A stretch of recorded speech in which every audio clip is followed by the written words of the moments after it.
लोग class 12th के biology class 12th chapter first जीवों में जनन पढ़ने वाले हैं। तो हम लोग जान चुके थे चैप्टर फर्स्ट में जीवों में जनन किसे कहते हैं।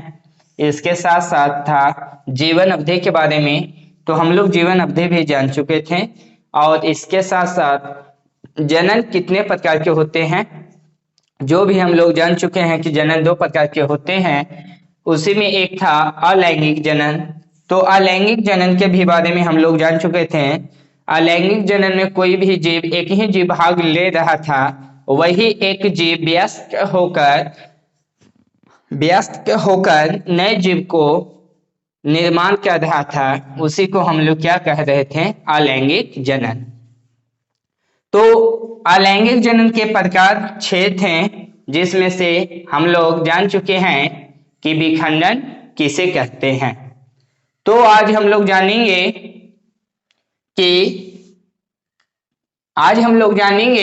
कलिकाय या मुकुलन अलैंगिक जनन। कलिकाय या मुकुलन अलैंगिक जनन किसे कहते हैं। तो चलिए कलिकाय या मुकुलन अलैंगिक जनन की परिभाषा क्या लिखा गया है जो पहले सुनिए। कि इस जनन में, मतलब कि कौन से जनन में, कलिकाय या मुकुलन अलैंगिक जनन में। इस जनन में वयस्क जीवों के शरीर में पहले एक उभार बनता है जिसे कलिका कहते हैं। बोला कि इस जनन में, मतलब कि कलिकाय या मुकुलन अलैंगिक जनन में जनन के वयस्क जीवों में, मतलब कि जो जनन में भाग ले रहा है उस जीव कैसा है, वयस्क जीवों के शरीर में पहले एक उभार बनता है। मतलब कि जो वयस्क जीव है उसमें सबसे पहले क्या निकलता है, एक उभार निकलता है, जिसे हम लोग क्या कहते हैं, कलिका कहते हैं। जो वयस्क जीव रहेगा उसके शरीर में क्या निकलेगा, एक उभार निकलेगा, उसको हम लोग क्या कहते हैं, कलिका कहते हैं। यह कलिका विकसित होकर एक पूर्ण विकसित जीव बना देती है। जो कलिका है वह अपने आप में क्या होगा, विकास करके एक पूर्ण जीव का निर्माण कर देता है। इसके पश्चात यह जनक से अलग होकर एक नया जीव बना देता है। क्या बोला कि इसके पश्चात मुकुलन अलैंगिक जनन क्या बोला कि इस जनन में वयस्क जीवों के शरीर में पहले से एक क्या निकला हुआ होता है, उभार निकला हुआ। उभार सबसे पहले क्या बनेगा, कलिका अलैंगिक जनन में कोई वयस्क जीव रहेगा उसके शरीर में एक क्या निकलेगा, उभार आगे बनेगा। ठीक है, वही उभार को क्या कहा है कि कलिका कहते हैं। जो उभार बनता है वयस्क के शरीर में, मान लो कि यह वयस्क के शरीर है, इसमें यह क्या बना बेटा, उभार बना, यही क्या कहलाएगा, कलिका कहलाएगा।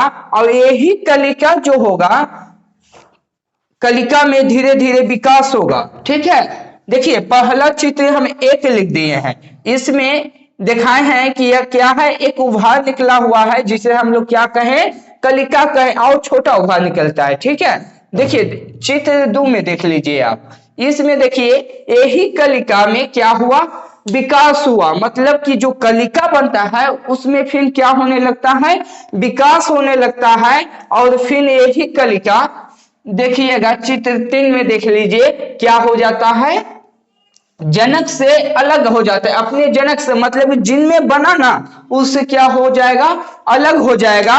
और इसी विधि को हम लोग क्या कहते हैं, कलिका या मुकुलन विधि कहते हैं। कि कोई जीव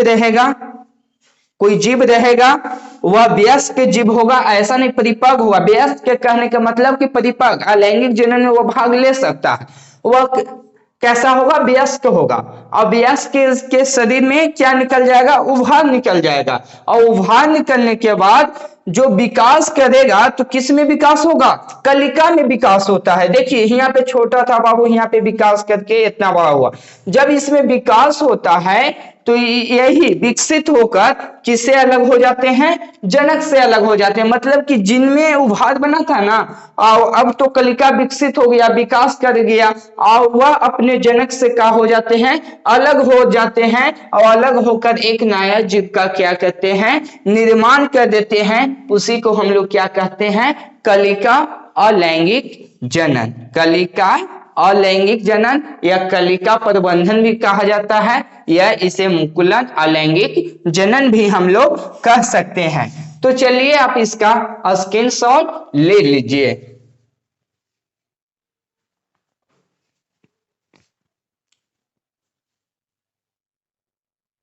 दूसरा का हमारा था कायिका प्रबंधन या मुकुलन।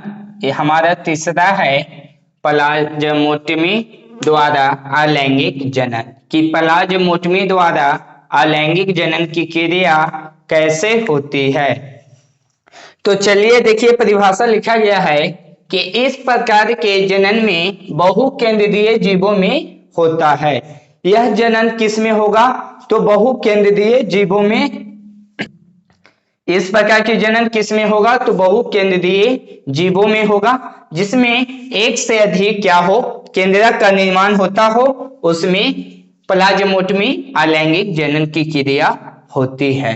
तो देखिए नीचे लिखा गया है कि जिनका जीव द्रव विभाजित होकर दो जीवों में बंट जाता है, बाद में केंद्रीय केंद्रक विभाजन होकर पहले जैसा संख्या प्राप्त कर लेता है, उसे हम लोग क्या कहेंगे, प्लाज्मोटमी अलैंगिक जनन।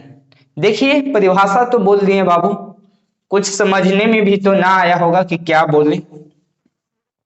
सबसे पहले बोला कि इस प्रकार के जनन बहुकेंद्रीय जीवों में होता है, मतलब कि एक केंद्रक वाला जीव में यह विभाजन की क्रिया ना होगा, जिसमें एक से अधिक केंद्रक बनाने की क्षमता होती है, वैसे जीव में यह अलैंगिक जनन की क्रिया होगी।